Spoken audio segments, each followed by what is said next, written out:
We'll get right with God tomorrow. And Darius reminds me that one of the preachers we had at Isabel, Bob Dotson, said years back, one of the greatest tools the devil has is to let somebody think they have tomorrow. I got tomorrow. James dealt with tomorrow, by the way. James, the brother of the Lord, in chapter 4.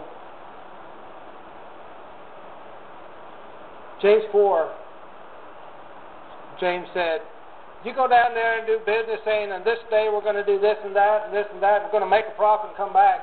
And James said, you shouldn't look at it that way. Your life is as a vapor. Here today, gone tomorrow. Anybody ever boiled water in a pot on the stove? That's how you boil water usually, on the stove. Unless you live in Ridgecrest or Indian, you can boil it on the street. But you boil water in the stove and the vapors come up, and you see the steam, and then it's gone. That's how our life is. You can see it kind of as the steam, and then as it goes just a little bit, it's gone. That's how our life is. It's very uncertain and very temporary.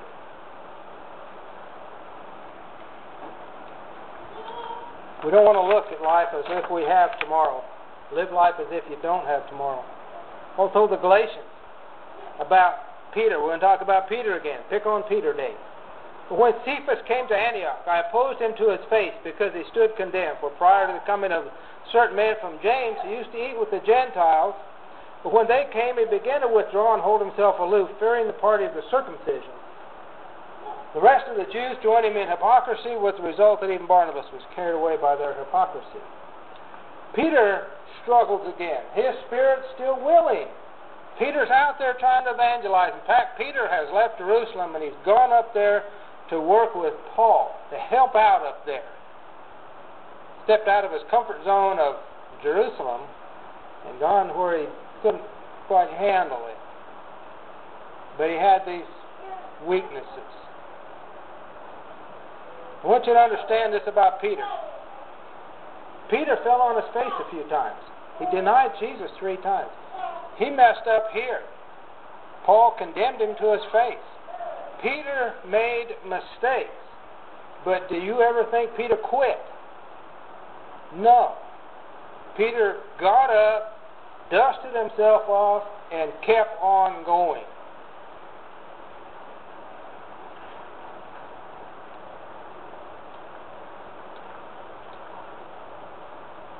They need to watch and pray.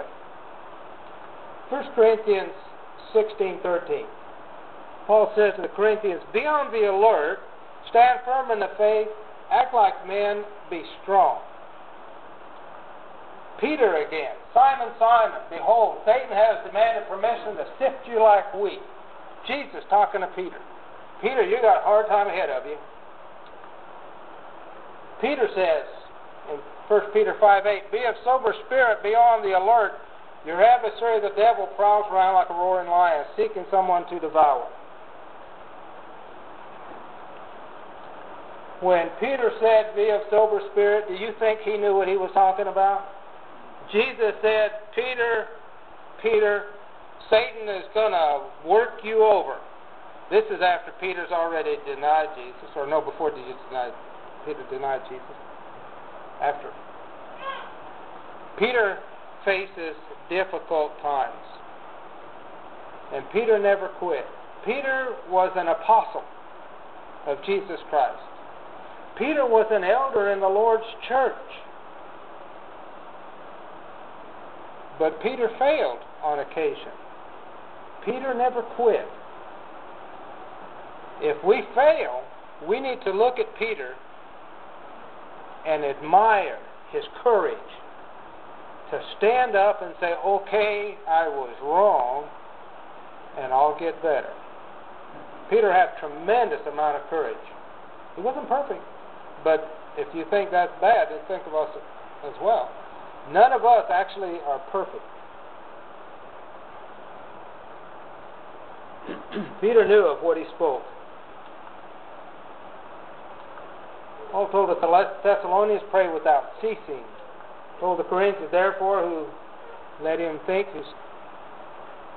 Let him who thinks he stands take heed lest he does not fall. Only through diligence can we make it to heaven.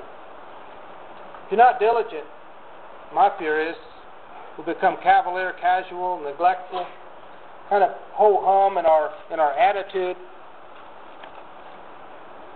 I want to share Amos chapter 8, verse 5. You say to yourselves, how much longer before the end of the new moon festival? When will the Sabbath be over? Our wheat is ready and we want to sell it now. We can't wait to cheat and charge high prices for the grain we sell. We will use dishonest scales. They couldn't wait for the Sabbath to be over. The Sabbath was the day of rest. That was the worship day. The day they were supposed to spend in homage to God. They couldn't wait for it to be over so they could get out and get about their business. How many people can't wait for a sermon to be over so they can go home and eat their mashed potatoes and roast or whatever? How many people can't wait for that thing to be over to go home and catch the last inning of the ball game? Wish that, oh man, he can't be running over, the ball game's going on. I know that's true because I've been down that road already. So I stood in the path right there in the past. So I know. I told somebody this morning, what you hear from me is my experiences. That's me in the past. I hope it's not today. We need to be careful with our attitudes. And see, anytime we have a problem, it's nothing new. Israel probably already did it. We have that problem. We're not on the straight and narrow path that leads to heaven.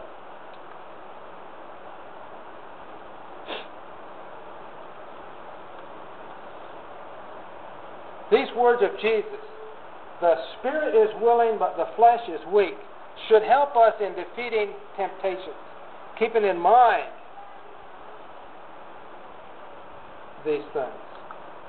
James, let no one say when he's tempted, I'm being tempted by God. For God cannot be tempted by evil, and he himself does not tempt anyone. But each one is tempted when he's carried away and enticed by his own lust.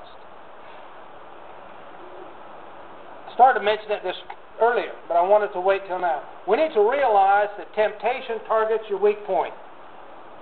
Satan doesn't waste his time much with dealing with what you're strong with. He doesn't tempt me with alcohol. There's no temptation at all for me in alcohol. But there's other things he may tempt me with. Satan tempts you where you're weakest. James goes on to say, then when lust has conceived, it gives birth to sin. When sin is accomplished, it brings forth death. When you're treating cancer, just to follow that thought, they use radiation. They pinpoint that radiation thing, trying to get right into the center of that cancer tumor. They kill it. They just zoom right in on where the cancer is.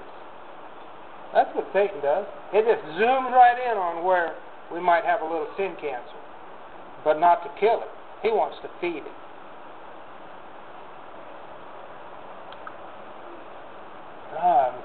Got an itchy. Hebrews 4:15, for we do not have a high priest who cannot sympathize with our weaknesses, but one has been tempted in all things, as we are, yet without sin. Remember, Jesus faced the same thing. We already talked about this.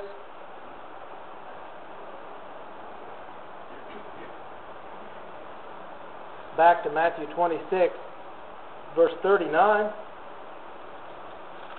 Talked about this again as a reminder. He went a little beyond them, fell on his face, saying, my Father, if it is possible, let this cup pass from me.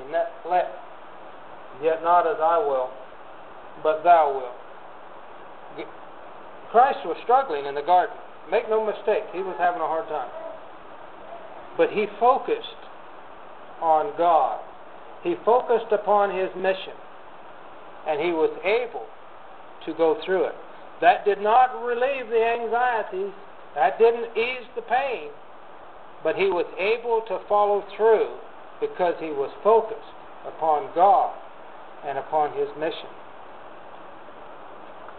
When you and I focus upon God